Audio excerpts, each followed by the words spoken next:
যে অফিসে স্ত্রী ছিলেন শীর্ষপদস্থ ব্যবস্থাপক হিসেবে, সেই একই অফিসে তার বিচ্ছিন্ন স্বামী পরিণত হয়ে উঠলেন নিরাপত্তা প্রহরীতে। তারপর যা ঘটে গেল তাতে মানুষের অন্তর যেন কেঁপে উঠল অসাধারণ অনুভূতিতে। বন্ধুরা, এই গল্পটি এক অদ্ভুত পুনর্মিলনের কাহিনী, যেখানে অতীতের ক্ষত এবং বর্তমানের সাফল্য মুখোমুখি হয়ে দাঁড়ায়, হৃদয়কে নাড়া দিয়ে দিয়ে। সকালের ৮টা বাজার আগেই শুরু হয়ে গেল সেই অবিশ্বাস্য ঘটনাপ্রবাহ। আলামিন সলিউশনস প্রাইভেট লিমিটেডের বিশাল প্রবেশদ্বারটি খোলা রাখা ছিল, যখন একটি সাদা গাড়ি ধীরে ধীরে ভিতরে ঢুকল। দ্বারের কাছে দাঁড়ানো নিরাপত্তা প্রহরীটি তৎক্ষণাৎ সোজা হয়ে উঠল এবং সালাম জানাল। Good morning ma'am. গাড়িটি থামিয়ে দিল। চালক নেমে এলো এবং পেছনের দরজাটি খুলে দিল। কালো চশমা, চকচকে হাই হিল এবং হাতে ফোল্ডার নিয়ে একজন নারী বাইরে পা রাখলেন। আয়েশা খান, কোম্পানির নতুন বিভাগের ব্যবস্থাপক। সাফসুত্র মেকআপ, আত্মবিশ্বাসে ভরপুর চালচলন এবং মুখে সেই উজ্জ্বলতা যা তাকে অন্যদের থেকে আলাদা করে তুলত। তিনি দ্বারের দিকে এগিয়ে গেলেন, কিন্তু যেই তিনি নিরাপত্তা প্রহরীর মুখটা দেখলেন, তার পা সেখানেই আটকে গেল। সেই মুখ, সেই দৃষ্টি, সেই হালকা হাসি, সেই সেই ছিল আরিফ। এক মুহূর্তের জন্য তার হৃদয় যেন স্থির হয়ে গেল, শ্বাস আটকে গেল। তিনি কিছু বলতে যাচ্ছিলেন, কিন্তু তার শব্দ গলায় আটকে গেল। আরিফ মাথা নিচু করে বলল, গুড মর্নিং ম্যাম। গলার স্বর সেই ছিল, শান্ত, স্থির এবং সম্মানপূর্ণ, কিন্তু সেই স্বরে এখন সেই সম্পর্ক ছিল না যা এক সময় ছিল। আয়েশার চোখ বিস্ফারিত হয়ে গেল। তিনি বিশ্বাস করতে পারছিলেন না যে তার বিচ্ছিন্ন স্বামী আজ সেই একই কোম্পানির দ্বারে প্রহরীর পোশাক পরে দাঁড়িয়ে আছে। তার পেছনে দাঁড়ানো অন্য প্রহরী বলল, ম্যাম, এই আমাদের নতুন নিরাপত্তা তত্ত্বাবধায়ক আরিফ স্যার কালই যোগদান করেছে। আয়েশার ঠোঁট শুকিয়ে গেল। তিনি শুধু এতটুকু বলতে পারলেন, ওহ, ঠিক আছে। তারপর কিছু না বলে ভিতরে ঢুকলেন, কিন্তু মনে যেন কেউ ঝড় তুলে দিয়েছে। অফিসে পৌঁছে তিনি তাড়াতাড়ি পর্দা নামিয়ে দিলেন, কিন্তু সেই এক ঝলক তার সারা সকালকে উলটপালট করে দিয়েছিল। ৮ বছরের পুরনো অতীত আজ তার কোম্পানির ধারে দাঁড়িয়েছিল। সেই শান্তি আর মর্যাদার সাথে কখনো তারা দুজন একজন আরেকজনের জন্য পুরো দুনিয়া ছিল। একই কলেজ থেকে পড়াশোনা করেছিল। আরিফ তখন এক উজ্জ্বল প্রকৌশলী ছিল, সততা সরলতায় পরিপূর্ণ। আয়েশা তাকে তখন পছন্দ করত, কারণ সে অন্যদের থেকে স্বতন্ত্র ছিল, কম কথা বলা কিন্তু অনেক ভাবা। বিয়ে তো প্রেম করে হয়েছিল, কিন্তু সময়ে ধীরে ধীরে সবকিছু বদলে দিয়েছিল। আয়েশার চাকরি চলতে শুরু করল। তিনি দ্রুত অগ্রসর হতে লাগলেন, পদোন্নতির পর পদোন্নতি পেলেন, আর অন্যদিকে আরিফের কোম্পানি ক্ষতিতে চলে গেল। মাসের পর মাস বেতন আসেনি। ঘরের খরচ, বিদ্যুতের বিল, ভাড়া সব বাড়তে লাগল। ধীরে ধীরে আয়েশার কাছে তার অবস্থা বোঝা হয়ে উঠল। তিনি বলতেন, প্রত্যেক জিনিসের জন্য টাকা লাগে আরিফ, আর তোমার কাছে শুধু অজুহাত আছে। আরিফ বোঝানোর চেষ্টা করত, আমি পরিশ্রম করছি, সব ঠিক হয়ে যাবে। কিন্তু আয়েশার কাছে ভবিষ্যতের অর্থ ছিল সাফল্য, আর সাফল্যের অর্থ ছিল টাকা। এক রাত ঝগড়া এত বেড়ে গেল যে আয়েশা বলল, আমার এমন স্বামী লাগবে না যে সারাদিন সংগ্রামী করে। আমি কোনো প্রহরী স্ত্রী হয়ে থাকতে পারব না। সেই লাইন আরিফের হৃদয়ে পাথরের মতো বসে গেল। কয়েকদিন পর সে চুপচাপ বিচ্ছেদের কাগজে সই করে দিল আর বাড়ি ছেড়ে চলে গেল। এখন সেই আরিফ ৮ বছর পর সেই একই শহরে, সেই একই নারীর অফিসের দ্বারে প্রহরী হয়ে দাঁড়িয়ে আছে। আয়েশা সারাদিন কাজে ব্যস্ত ছিলেন, কিন্তু মন অস্থির ছিল। বারবার জানালা থেকে দ্বারের দিকে উঁকি দিচ্ছিলেন। প্রতিবার সেই মুখ দেখা যেত, শান্ত, কোনো অভিযোগ ছাড়া, যেন জীবনের প্রত্যেক আঘাতকে হাসি দিয়ে জবাব দিচ্ছে। দুপুরে অফিস ক্যান্টিনে যখন তার বন্ধু নাদিয়া জিজ্ঞেস করল, ম্যাম আপনি ঠিক আছেন, আজ কিছু চিন্তিত লাগছে, আয়েশা শুধু মাথা নেড়ে দিলেন। কিন্তু মনে প্রশ্ন ছিল, আসলে সে এখানে কিভাবে এলো? আমার কোম্পানিতেই কাজ পেল নাকি? সন্ধ্যায় যখন তিনি বেরোচ্ছিলেন, তখন দ্বারে সেই আরিফ দাঁড়িয়েছিল, যেন কোনো আপনজনকে বিদায় দিচ্ছে। সেইভাবেই সে আবার বলল, গুড নাইট ম্যাম। আয়েশার পাশ সেখানেই থেমে গেল। তিনি ঘুরে দেখতে চাইছিলেন, কিন্তু দেখলেন না। গাড়িতে বসে তার মন নিজের সাথে কথা বলতে লাগল। সে কিভাবে এত শান্ত থাকতে পারে? আমি তো তাকে ভেঙে দিয়েছিলাম, কিন্তু সে ভাঙেনি। নয়তো হয়তো আমি ভেঙে গিয়েছি। অহংকারের ভিতর গাড়ি এগিয়ে গেল, কিন্তু কোম্পানির দ্বারে দাঁড়ানো সেই মানুষ এখন শুধু প্রহরী ছিল না, সে তার অতীতের প্রহরী হয়ে গিয়েছিল। রাতে বাড়ি পৌঁছেই আয়শা ল্যাপটপ খুললেন। কোম্পানির নিরাপত্তা সংস্থার নাম দেখলেন, আল হিফাজা সিকিউরিটি সার্ভিসেস প্রাইভেট লিমিটেড। নিচে ছোট অক্ষরে লেখা ছিল তত্ত্বাবধানে মিস্টার আরিফ আহমেদ। তার হাত কিবোর্ডে থেমে গেল, হৃদয়ের ধড়কন বেড়ে গেল। তিনি চেয়ারে হেলান দিলেন, আর শুধু একটাই চিন্তা মনে গুঞ্জন করছিল, তাহলে এই সেই আমার আরিফ? আয়শা দেরি রাত পর্যন্ত সেই স্ক্রিন দেখতে থাকলেন। তত্ত্বাবধানে মিস্টার আরিফ আহমেদ, সেই নামে যেন হাজারো স্মৃতিবন্ধী ছিল। প্রত্যেক ঝগড়া, প্রত্যেক হাসি, প্রত্যেক প্রতিশ্রুতি সব এক এক করে সামনে আসতে লাগল। তিনি নিজেকে বললেন, সে এখানে কিভাবে পৌঁছাল? আর যদি সেই সংস্থার তত্ত্বাবধায়ক হয়, তাহলে প্রহরীর পোশাক পরে কেন? সেই রাত তিনি পাশ ফিলে কাটালেন।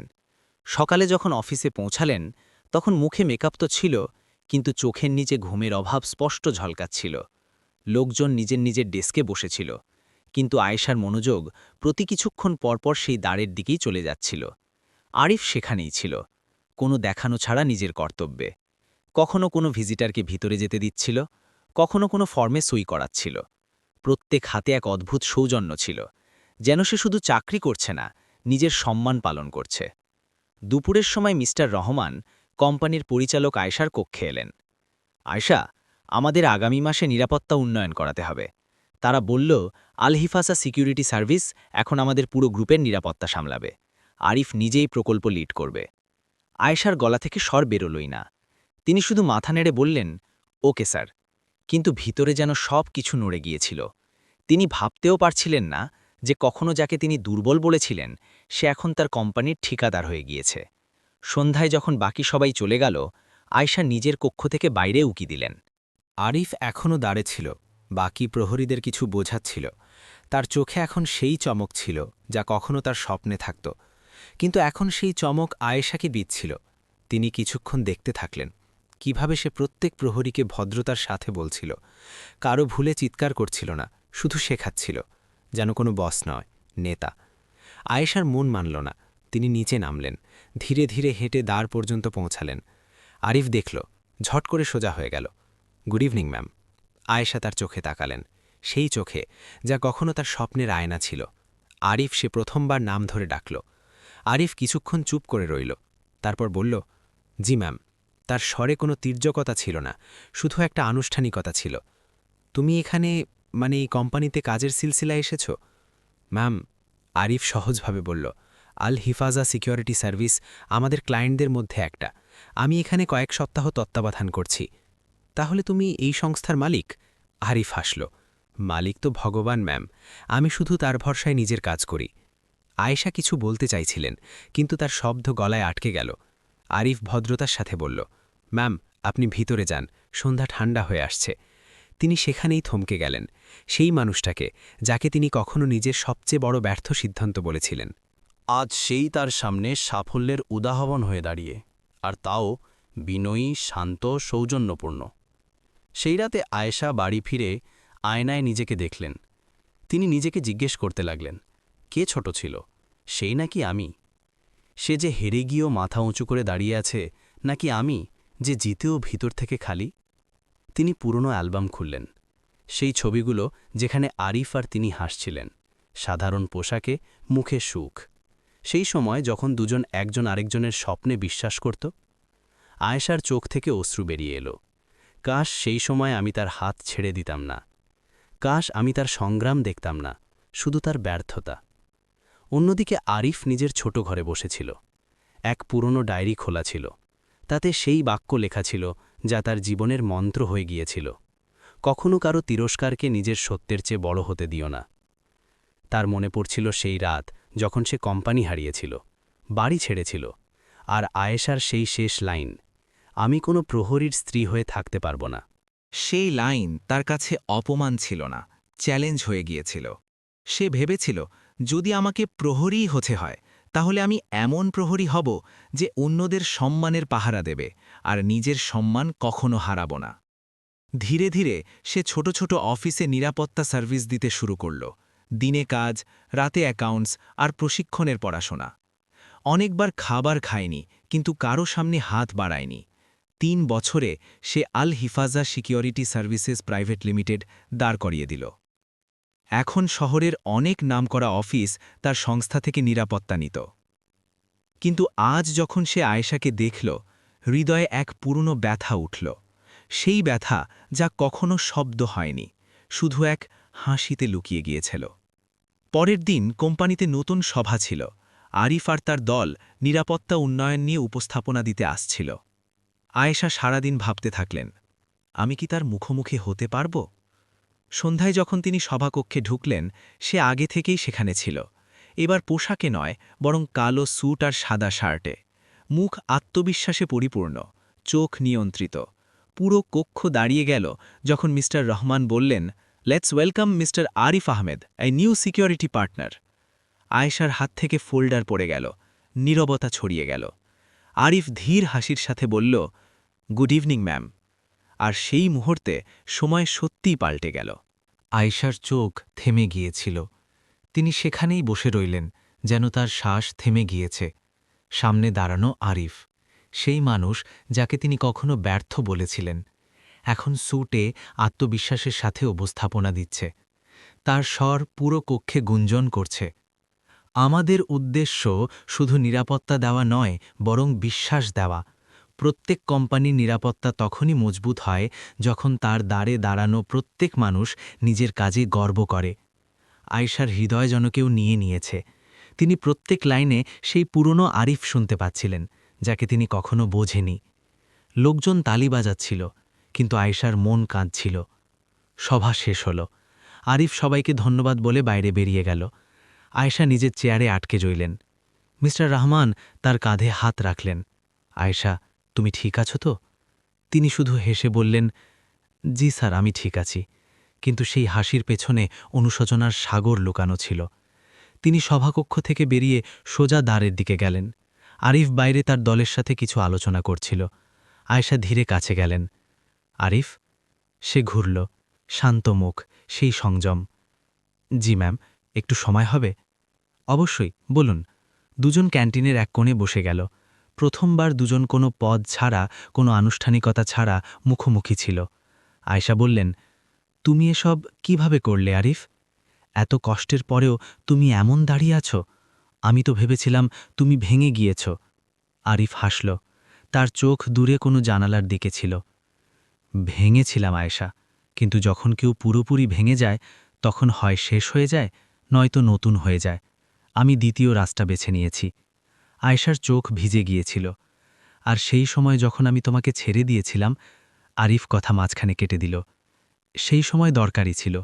আয়েশা, যদি তুমি না ছাড়তে, তাহলে হয়তো আমি কখনো নিজেকে চিনতেই পারতাম না। কিছুক্ষণ দুজন চুপ করে বসে রইল। আয়েশা ধীরে ধীরে বললেন, আমি তোমাকে অনেক ভুল কথা বলেছিলাম, তোমাকে ছোট ভেবেছিলাম, তোমার মেহনত দেখিনি। আজ আমার বোঝা হয়েছে, মানুষের আসল দাম তার পোশাক বা টাকায় নয়, তার ধৈর্য আর সাহসে হয়। আরিফ শুধু এতটুকু বলল, আমরা সবাই ভুল করি, শুধু ফারাক এতটুকু যে কেউ ক্ষমা করে দেয় আর কেউ সেই ভুলগুলোকে নিজের শক্তি বানিয়ে নেয়। সেই রাতে আয়েশা বাড়ি ফিরে প্রথমবার নিজের সব পুরস্কার, ট্রফি আর সার্টিফিকেট একসাথে রেখে দিলেন। তিনি সেগুলো দেখতে থাকলেন, কিন্তু তাতে কোথাও সুখ দেখা যাচ্ছিল না। তিনি নিজেকে বললেন, আমার কাছে সব আছে, শুধু সেই নেই যে কখনো আমার নিজের ছিল, আরিফের মতো সত্যিকারের মানুষ। তিনি ফোন তুললেন, আরিফের নম্বর খুঁজলেন। কিছুক্ষণ স্ক্রিনে আঙুল থেমে রইল। তারপর তিনি মেসেজ টাইপ করলেন, ধন্যবাদ আরিফ, আমাকে আজ মানবতার অর্থ আবার বোঝানোর জন্য। কিন্তু সেন্ড করার আগেই তিনি থেমে গেলেন, কারণ তার মনে হল সে উত্তর দিলেও কি বলবে। তিনি মেসেজ ডিলিট করে দিলেন আর ধীরে চোখ বন্ধ করলেন। অন্যদিকে আরিফ সেই রাতে নিজের কোম্পানির দলের সাথে রাতের খাবারে ছিল। সবাই তার চারপাশে ছিল, হাসতে হাসতে, কিন্তু তার চোখ মাঝে মাঝে মোবাইল স্ক্রিনে আটকে ছিল। সে দেখল সেই নাম, আয়েশা খান। টাইপিংয়ে কোনো মেসেজ আসেনি। সে হালকা হাসল। রাশিদ তার পুরনো বন্ধু বলল, কেন হাসছিস রে? আরিফ বলল, শুধু এমনি বোঝ যে কিছু সম্পর্ক সময় থেকে নয়, অনুভূতি থেকে পূর্ণ হয়। পরের দিন অফিসে নতুন নিরাপত্তা ব্যবস্থা লাগানো হচ্ছিল। আয়েশা নিজের ডেস্কে বসেছিলেন যখন এক স্টাফ মেম্বার ঘাবড়ে এলো।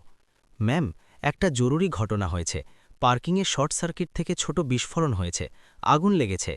আয়েশা কিছু না ভেবে নিচে ছুটলেন। পার্কিং এরিয়ায় ধোঁয়া ছড়িয়েছিল, কর্মীরা ঘাবড়ে বাইরে বেরোচ্ছিল।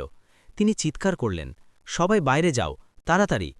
কিন্তু তখনই কেউ চিৎকার করল, এক চালক ভিতরে আটকে গিয়েছে। আয়েশা কিছু বোঝার আগেই দেখলেন আরিফ কোনো দ্বিধা ছাড়া ভিতরে ছুটে গিয়েছে। ধোঁয়ায় ঢুকে তার ছায়া অদৃশ্য হয়ে গেল। আয়েশা চিৎকার করলেন, আরিফ! না। কয়েক মুহূর্ত পর দুজন আহত চালককে নিয়ে বাইরে এলো।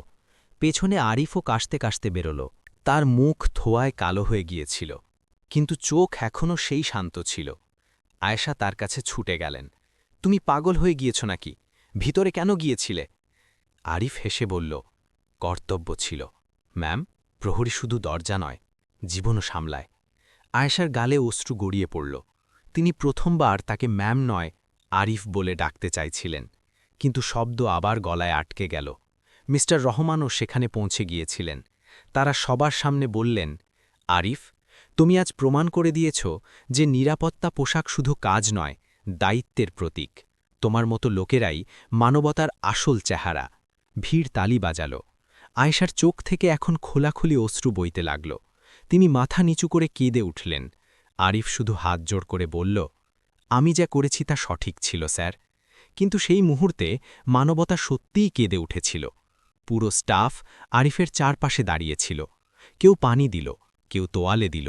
ধোঁয়ায় মাখা মুখ, কপালে হালকা চোট, কিন্তু তার ঠোঁটে সেই শান্ত হাসি ছিল, যেন সে কোনো পুরস্কার পায়নি, শুধু নিজের কর্তব্য পূর্ণ করেছে। আয়েশা কিছু দূরে দাঁড়িয়েছিলেন। হৃদয় দ্রুত ধড়কছিল, চোখ ভরে এসেছিল। তিনি কিছু বলতে চাইছিলেন, কিন্তু শব্দ কোথায় হারিয়ে গিয়েছিল। আরিফ শুধু এতটুকু বলল, সবাই নিরাপদ আছে, শুধু এটাই মানে রাখে।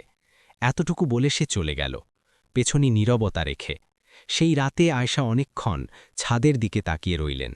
প্রতিবার চোখ বন্ধ করলে ধোঁয়ায় মোড়া আরিফ তার সামনে দাঁড়িয়ে যেত। তিনি ভাবছিলেন, যে মানুষটাকে আমি ব্যর্থ ভেবে ছেড়ে দিয়েছিলাম, সে আজ নিজের জীবন ঝুঁকিতে ফেলে অন্যদের জীবন বাঁচানোর লোক বেরিয়েছে। হৃদয়ের ভিতর কোনো গিট ধীরে ধীরে খুলছিল, আর তার সাথে অনুশোচনার যন্ত্রণা আরও গভীর হচ্ছিল। পরের দিন কোম্পানির পরিবেশ একদম আলাদা ছিল। প্রত্যেক কোণা শুধু এক নামে গুঞ্জন করছিল, আরিফ আহমেদ। কেউ বলল, তারা নিজের জীবন বাজি রেখেছে। কেউ যোগ করল, এমন লোকেরাই মানবতার চেহারা। আয়েশা প্রত্যেক স্বর শুনছিলেন, কিন্তু বলতে পারছিলেন না। দুপুরে মিস্টার রহমান সভা ডাকলেন। তারা বললেন, আজ থেকে আমরা আল হিফাজা সিকিউরিটি সার্ভিসেসের সাথে স্থায়ী অংশীদারিত্ব করছি, কারণ আমাদের বোঝা হয়েছে যে নিরাপত্তা মেশিন থেকে নয়, সে হৃদয় থেকে পাওয়া যায়, যারা কাজকে ইবাদত মানে। কক্ষতালিতে গুঞ্জন উঠল। আরিফ সাদা পোশাকে ভিতরে এলো, মুখে বিনয়, চোখে সুখ। আয়েশা পেছনে বসেছিলেন। এখন তার চাহনিতে না অহংকার ছিল, না প্রশ্ন, শুধু এক অনুভূতি, অনুশোচনা। সভার পর তিনি ধীরে ধীরে পার্কিং পর্যন্ত গেলেন। আরিফ নিজের গাড়িতে ফোল্ডার রাখছিল। আয়েশা তার কাছে এলেন। আরিফ সে ঘুরল, সেই সংযম, সেই সরলতা। জি আয়েশা, কাল যা হলো, যদি তোমার কিছু হয়ে যেত তাহলে? আরিফ হেসে বলল, তাহলে হয়তো অন্য কেউ কর্তব্য সামলাত, কিন্তু আমি নিজের কর্তব্য অসম্পূর্ণ ছাড়তে পারি না। আয়েশার চোখ ভিজে গেল। তুমি এখনও সেইভাবেই বলো যেমন আগে, শুধু ফারাক এতটুকু যে তখন আমি শুনতে চাইতাম না। আরিফ শান্ত স্বরে বলল, সময় মানুষকে বদলায় না, শুধু দেখিয়ে দেয় কি সঠিক ছিল। আয়েশা বললেন, আমি তোমাকে ভুল বুঝেছিলাম। আরিফ, তোমার বাস্তবতা নয়, শুধু পরিস্থিতি দেখেছি। আমি ভেবেছিলাম তুমি হেরে গিয়েছ, কিন্তু আসল জয় তো তোমারই ছিল, কারণ তুমি নিজের সাথে লড়াই জিতেছ। আরিফ বলল, হয়তো আমরা দুজনেই দেরিতে বুঝেছি যে সম্পর্ক সম্মানে চলে, অহংকারে নয়। আয়েশার চোখ থেকে অশ্রু পড়ল। তিনি ধীরে ধীরে বললেন, কাশ সেই দিন আমি তোমার হাত না ছাড়তাম, কাশ একটু আরও বুঝতাম। কিছু মুহূর্তের নীরবতার পর তিনি বললেন, কি আমরা আবার শুরু করতে পারি না? আরিফ, আমি সত্যিই বদলে গিয়েছি। আরিফ কিছুক্ষণ চুপ করে রইল, তারপর ধীরে ধীরে বলল, আয়েশা, আমি তোমাকে ক্ষমা করি, কিন্তু ফিরে আসতে পারবো না, কারণ যখন আমি ভেঙে গিয়েছিলাম তুমি কোথাও অন্য ছেলে। আর যখন আমি সামলে নিলাম তখন শিখলাম যে কিছু সম্পর্ক সম্মানের স্তর পর্যন্তই ঠিক লাগে, তারপর সেখানেই থেমে যাওয়া উচিত। আয়েশা শুনতে থাকলেন, কিছু না বলে। তার চোখ থেকে অশ্রু ঝরতে থাকল। তিনি ধীরে ধীরে বললেন, তুমি জিতে গিয়েছ আরিফ, আর আমি হেরে গিয়েছি। আরিফ হালকা হাসির সাথে বলল, আমরা দুজনেই নিজের নিজের অংশের শাস্তি পেয়ে গিয়েছি। আয়েশা এতটুকু বলে সে চলে গেল, আর পেছনে শুধু নীরবতা রইল। রাতে যখন আয়েশা বাড়ি ফিরলেন তখন প্রত্যেক জিনিস অচেনা লাগছিল। দেওয়ালে ঝোলানো পুরস্কারসমূহ, শেলফে ট্রফি, টেবিলে সার্টিফিকেট, সব সেই। কিন্তু এখন তাতে কোনো গর্ব ছিল না, শুধু খালি ভাব ছিল। তিনি আয়নার সামনে থেমে গেলেন। সামনে সেই মুখ, সফল কিন্তু ভিতর থেকে খালি। চোখের নিচে ক্লান্তি, ঠোঁটে নীরবতা। তার প্রথমবার মনে হল যে সাফল্যও কখনো কখনো শাস্তি হয়ে যায়। তিনি ধীরে আলমারি খুললেন। সেই পুরনো ডায়েরি বের করলেন যা বিয়ের সময় আরিফ দিয়েছিল। প্রথম পাতায় লেখা ছিল, স্বপ্ন ছোট হোক বড় হোক, যদি বিশ্বাস সত্যি হয় তাহলে দুনিয়া নত হয়ে যায়। আয়েশার অশ্রু সেই পাতায় পড়ে গেল। তিনি ধীরে ধীরে বললেন, তুমি সঠিক ছিলে আরিফ। আমি স্বপ্ন দেখেছিলাম কিন্তু বিশ্বাস হারিয়ে দিয়েছিলাম। তিনি দেওয়ালে লাগানো আরিফের ছবির দিকে তাকালেন। সে হাসছিল, সরলতায়ও গর্বের চকচকে মুখ। আয়েশা বিড়বিড় করলেন, তুমি আমাকে ছেড়ে দাওনি আরিফ, আসলে আমিই নিজেকে হারিয়ে দিয়েছিলাম। তিনি জানালার কাছে এসে থেমে গেলেন। বাইরে আকাশে হালকা আলো ছিল। তিনি ধীরে ধীরে বললেন, এখন আমার কাছে সব কিছু আছে, নাম, টাকা, পদ, কিন্তু হৃদয় খালি। তুমি চলে গিয়েছ, কিন্তু যা রয়ে গিয়েছে সেটা শুধু অনুশোচনা, আর সেই শাস্তি যা জীবন আমাকে দিয়েছে। তার চোখ থেকে আবার অশ্রু বইল, ধীরে ধীরে, বিনা শব্দে। আর প্রথমবার তার মনে হল যে কিছু যন্ত্রণা শাস্তি নয়, ন্যায় হয়। যেদিন তিনি আরিফের হৃদয় ভেঙে দিয়েছিলেন, সেদিনই ভাগ্য তার সিদ্ধান্ত লিখে দিয়েছিল, একদিন তুমি সব পাবে কিন্তু শান্তি পাবে না। এখন প্রত্যেক সকাল তার জন্য এক প্রশ্ন হয়ে গিয়েছিল, সত্যিই কি জীবন সম্পদে চলে, নাকি সেই সম্পর্কগুলোতে যা আমরা সময়ের ধুলোয় হারিয়ে দিই? আরিফ তো এখন এগিয়ে গিয়েছে, নিজের মেহনত, নিজের সম্মান আর নিজের সুখের সাথে। আর আয়েশা সেই একই রয়ে গিয়েছে চার দেওয়ালের মধ্যে, ঢের ইনামের মাঝে, কিন্তু নিজের ভিতর হেরে যাওয়া নারী হয়। কখনো কখনো জীবন সবচেয়ে বড় শাস্তি এটাই দেয়, ক্ষমা তো পাওয়া যায় কিন্তু দ্বিতীয় সুযোগ কখনো আসে না। বন্ধুরা, জীবনে পদ, টাকা আর খ্যাতি সব মিলতে পারে, কিন্তু একবার হারানো বিশ্বাস আর সম্পর্কের উষ্ণতা কখনো ফিরে আসে না। অহংকার যখন সম্পর্কের ওপর প্রভাব বিস্তার করে, তখন মানুষ সব পেয়েও খালি থেকে যায়। গৌরবের সিদ্ধান্ত নিজের পথ আলাদা বেছে নেওয়া। আপনার কাছে কি সঠিক লাগল, নাকি ভুল? যদি আপনি তার জায়গায় হতেন তাহলে কি করতেন? কমেন্টে অবশ্যই বলবেন। আর যদি এই গল্প আপনার হৃদয় ছুঁয়ে থাকে তাহলে ভিডিওটিকে লাইক করুন, শেয়ার করুন আর চ্যানেলকে সাবস্ক্রাইব অবশ্যই করুন। মিলব পরের ভিডিওতে। ততক্ষণ সুখে থাকুন, সম্পর্কের মূল্য বুঝুন আর আপনজনদের সাথে সব সময় থাকুন।